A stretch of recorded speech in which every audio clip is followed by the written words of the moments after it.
Olá, pessoal. Meu nome é Juliana Sampaio, da revista Minérios e Minerales. Hoje eu e aqui o seu Joseph Young, editor da revista, estamos recebendo uma visita ilustre, né, que já é colaborador nosso da revista Minérios e Minerales há 11 anos, que é o senhor Rotênio Castelo Chaves, né, colaborador da revista, engenheiro metalurgista, né, e também consultor da indústria minero-metalúrgica. Seja bem-vindo, Rotênio.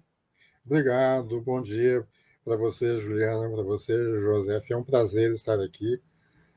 Bom dia. E é um prazer maior ainda ser colaborador da revista há tanto tempo. Sim, a gente gostaria de agradecer a sua disponibilidade, né? E hoje a gente é uma conversa, assim, um bate-papo mesmo para contar um pouquinho, né, da história do senhor e a relação, né, da sua profissão e da área da indústria mineral. Primeiro, para começar, né, o nome, né? O nome já tem uma relação aí com metal, né? Como é que foi a história do nome do senhor desse mineral rutênio, né? De fato, é uma curiosidade, né? Rotênio é derivado de uma região da Ucrânia, né? Rutênia, aliás, era como os romanos chamavam os russos, né? E dessa região surgiu o nome do metal. O nome do metal é posterior à região. E eu não sei como o meu avô, que deu esse nome ao meu pai, chegou a esse nome. Provavelmente ele conheceu algum imigrante ucraniano que era da Rutênia e ele achou interessante e colocou Rutênio. Mas no cartório cometeram um erro de grafia e ficou Rotênio. Mas o meu nome é derivado e é uma coincidência eu ter seguido a carreira de metalurgista. Foi uma coincidência que deu certo, né? E como é que começou a carreira, né, profissional do senhor? O senhor trabalhou aí na ICOME, né, na Serra do Navio, né? E como é que começou primeiro essa atuação lá na Serra do Navio, né? E também na área da mineração? Bom, eu me formei e comecei a fazer o curso de mestrado na COP do Rio, né? Mas não durou muito, porque na época começaram a atrasar a bolsa de estudos. Aí eu falei assim, não dá para continuar, porque eu já estava casado, né? E a bolsa até daria para me sustentar, mas eu não tinha condições de suportar os atrasos, né? Aí eu havia sido diretor de um centro de estudos metalúrgicos na PUC, e um dos diretores fundadores trabalhava no grupo KM, na Aços em Anguera. Então, quando eu decidi procurar emprego, apesar do mercado de trabalho estar muito ruim, os salários oferecidos eram muito baixos, o meu amigo Fernando Guimarães Santos falou assim, por que você não apresenta o currículo aqui para o grupo KM? Aí eu mandei meu currículo e fui entrevistado e contratado, né? Então, um dia, o Fernando fez um jantar com a entrevistadora, psicóloga, e ela nos perguntou quando que vocês podem ir para a Serra do Navio? E a minha esposa respondeu prontamente, antes da minha resposta, agora. Então, na semana seguinte, estávamos na Serra do Navio.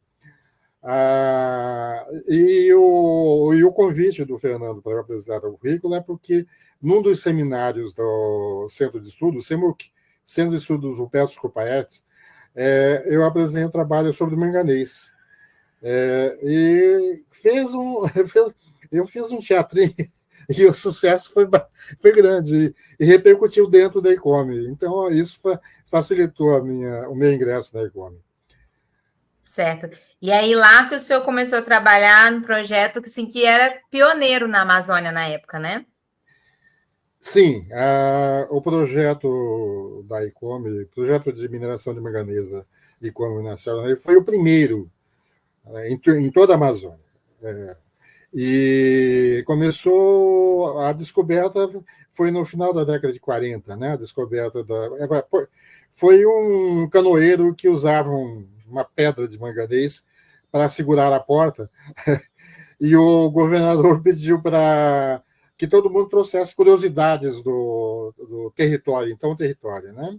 E ele levou a pedra. Aí o governador se interessou, mandou analisar, e era minério de manganês, e assim foi descoberto o manganês a certo navio. Houve uma licitação, e o Congresso teve que aprovar, lá era um território, né? O Congresso Nacional teve que aprovar, e quem ganhou foi o Antunes, Augusto Trajano de Azevedo Antunes, que tinha uma mineração de ferro pequena em Minas Gerais. E a intenção inicial do projeto, ainda na fase considerável, era escoar a produção via fluvial, porque as cartas da Marinha indicavam que o rio Amapari, Araguari eram navegáveis, mas não eram. Na verdade, não eram navegáveis, porque tem uma cachoeira enorme no Araguari. Então, não era navegável. Então, concluiu-se que precisava ser uma ferrovia. E o Banco da Lavoura de Minas Gerais, do Clemente Farias, que estava dando suporte financeiro para o projeto, falou assim: olha, uma ferrovia eu não consigo bancar, vai ter que procurar uma outra forma, um financiamento externo. Aí ele foi para o Antunes, foi para os Estados Unidos, e os Estados Unidos estavam empenhados na Guerra da Coreia na época. Então, o manganês era essencial, era um minério estratégico para a siderurgia americana. E o governo americano mandou um comunicadozinho às grandes siderúrgicas que o governo estava interessado em que uma delas se associasse nesse projeto de manganês Amapá, para garantia de fornecimento. E a única que se interessou foi a Bertrand Steel. A Bertrand Steel queria deter o controle da nova empresa, né? Mas o Antônio se recusou, e conversa vai, conversa vem, negociaram. O doutor Antunes manteve a maioria das ações por 51%, e a Bertrand entrou com 49%. Com isso, o Antunes conseguiu o empréstimo do Exim Bank para implantar a Serra do Navio, incluindo duas vilas, né? Uma vila no Porto, a Vila do Porto, a vila na Serra do Navio, na mina, e a ferrovia. E isso foi implantado com sucesso. O projeto é modelo, né? O Joseph perguntou sobre o saneamento, como que era o saneamento, o projeto de saneamento, a assistência médico-hospitalar e saneamento foi modelo, foi projetado pelo doutor Paulo César de Azevedo Antunes, que era irmão do doutor Antunes, né? Mas o doutor Paulo César era um professor da USP, sanitarista, então o projeto dele foi modelo, com coleta de esgoto, tratamento, água potável, urbanização, olha, o controle sanitário de doenças tropicais, como malária, febre amarela, enfim, o projeto era modelo. E um dado importante que mostra isso é que o índice de mortalidade infantil na Serra do Navio, ou nas duas vilas, né, nos dois projetos, era zero, foi zero. Isso não tem paralelo em qualquer vilarejo, cidade do Brasil, de qualquer porte, ou mesmo no exterior. Então mas o professor, então, com todo esse mérito, né, de ter um projeto integrado de cuidados, de saneamento, por que há uma corrente de opinião que considera que a Serra do Navio não deixou, né, um legado duradouro para as comunidades locais. Por que isso? Não concordo com essa posição. Bom, primeiro, aplicar um conceito que existe hoje a um projeto de 70 anos atrás é complicado, né? Mas eu posso garantir que antes do conceito de qualidade total, que surgiu na década de 60, 70, né, a ICOME aplicava seus princípios, dando assistência médico-hospitalar para toda a população ribeirinha no seu entorno, adquirindo os produtos agrícolas que eles produziam, eram pequenos produtores, né? Tínhamos um barco que coletava a produção local, tínhamos uma feirinha em que eles iam vender seus produtos lá na Serra do Navio. E quanto a benefícios permanentes, os royalties pagos pela ICOME foram aplicados na hidrelétrica de Balbina, que é um benefício permanente. A hidrelétrica foi a primeira hidrelétrica na Amazônia e até hoje está operando e atende a população do Amapá. O outro item permanente, que deveria ser permanente, é a estrada de ferro. A estrada de ferro provocou impacto enorme na interiorização da população do Amapá. A ferrovia tinha dias específicos para atender toda a população. Era um trem para transporte de pessoas e sua produção agrícola. E funcionava como um transporte gratuito na comunidade? A empresa fazia esse transporte de forma gratuita. Então, a população inteira, no entorno da ICOME, tinha atendimento médico hospitalar gratuito, tinha acesso a Macapá gratuito, o hospital era um hospital, digamos, em que não havia diferenciação de classe, não eram quartos individuais para quem fosse internado, eram quartos para 2 pessoas, no mínimo. E, por exemplo, a minha esposa, quando teve o primeiro filho, no mesmo quarto onde ele ficou, tinha uma mulher que remou num barquinho precário horas para chegar na Serra do Navio para ter o filho lá. Então, a história de que isso impactou demais todo o território. Então, houve uma infraestrutura no entorno da ICOME de qualquer forma, né? Isso, e depois foi construída uma estrada para uma rodovia, né? Para acesso à Serra do Navio, paralela à ferrovia. Essa rodovia existe. Agora, a ferrovia está paralisada, mas porque os administradores que seguiram a ICOME saiu, né? E entregou tudo, esses administradores administraram mal e a ferrovia hoje está sucateada. Mas ela operou ainda para escoamento do minério de ferro daquele projeto que o Arque Batista implantou na Serra do Navio, perto da vila da Serra do Navio. A rodovia, qual que era a rodovia que foi implantada também? Não sei o nome, mas é uma rodovia que corre paralela à ferrovia, né?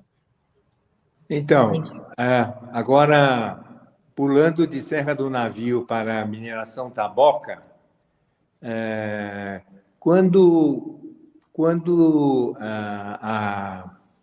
a parte do depósito aluvionário se exauriu, falou-se muito que era quase impossível extrair o estanho da rocha, né? Da rocha San. Como é que isso foi resolvido, professor?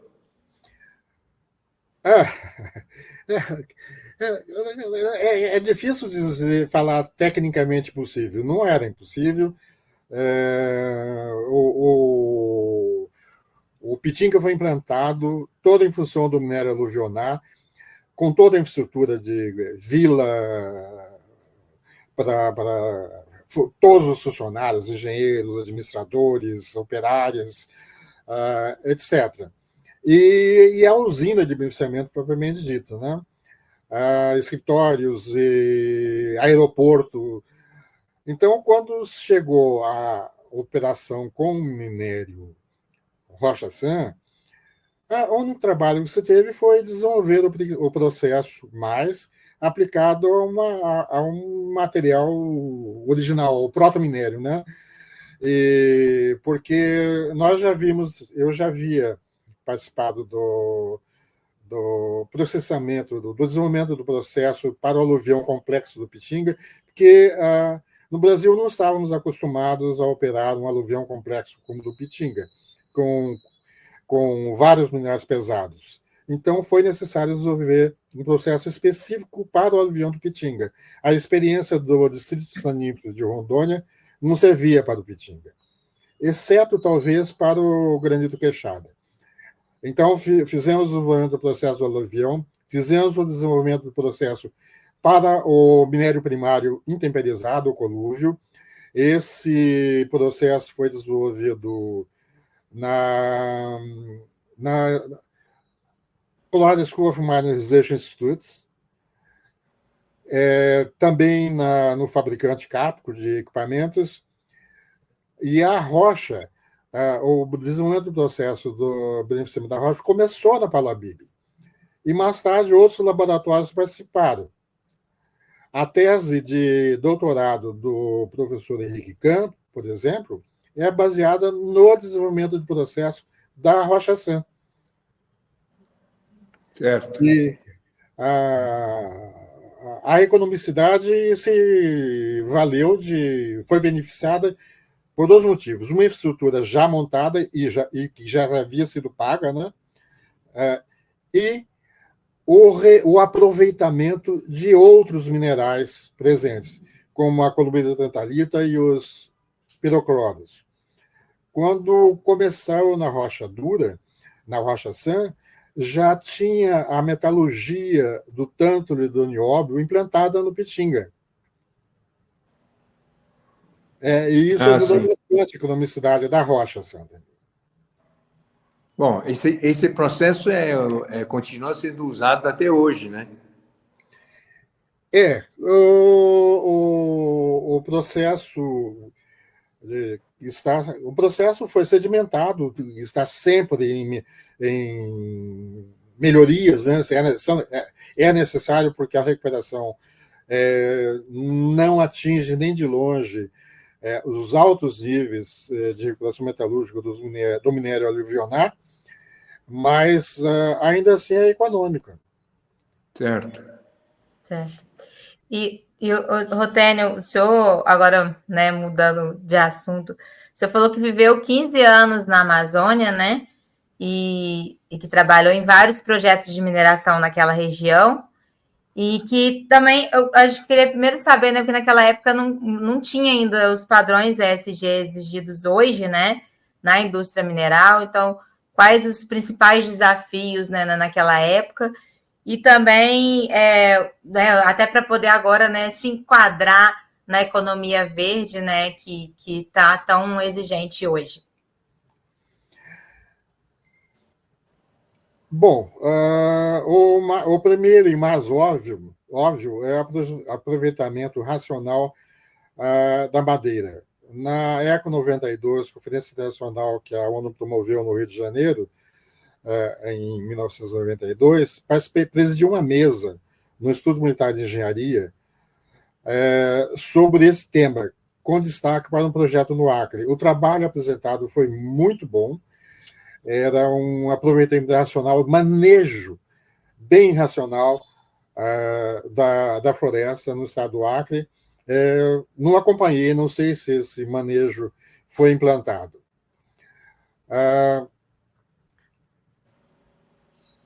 De fato, eu participei de muitos projetos mineiros na Amazônia, mas, paralelamente, estudei outros projetos que também são importantes ou são implantáveis na Amazônia. Por exemplo, estudei o projeto Dendê, que foi implantado no Amapá, na zona de savana, um projeto muito bem feito pelo Grupo KM, e foi o primeiro do gênero implantado na Amazônia. Estudei o projeto Palmito de Açaí, que tinha maior rentabilidade em termos de taxa interna de retorno, mas esse não foi implantado. Açaí natural, né?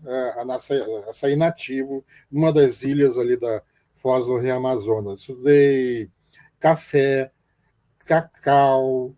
Um pouco de tudo. Um pouco de tudo.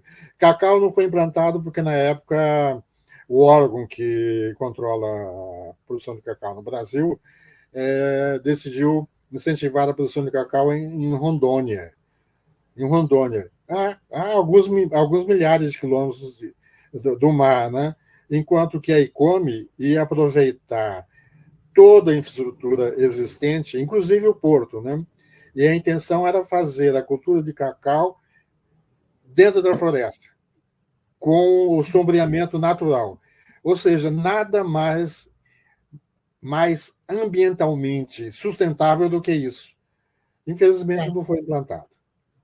E agora o senhor comentou, antes da gente começar a entrevista, que o senhor está atuando num projeto de cobre lá naquela região, não é isso? Como consultor, não é isso? Isso.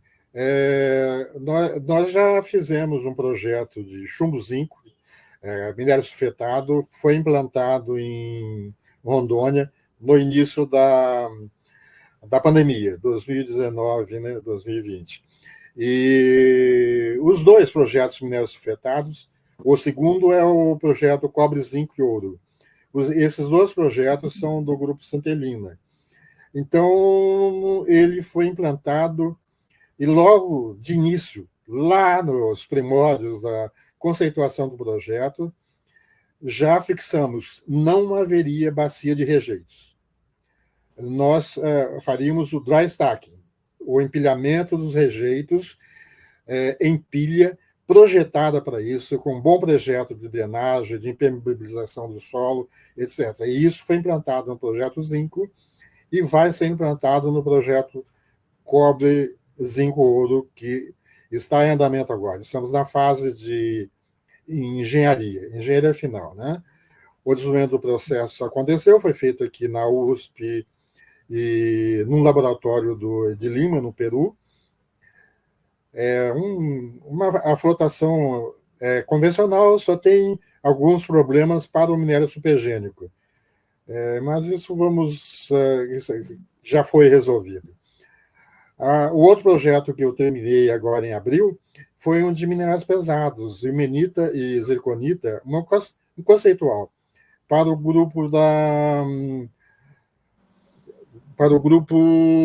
da Terra Goiana, EDEM. Terra Goiana. É um projeto super interessante. Será o primeiro projeto mineral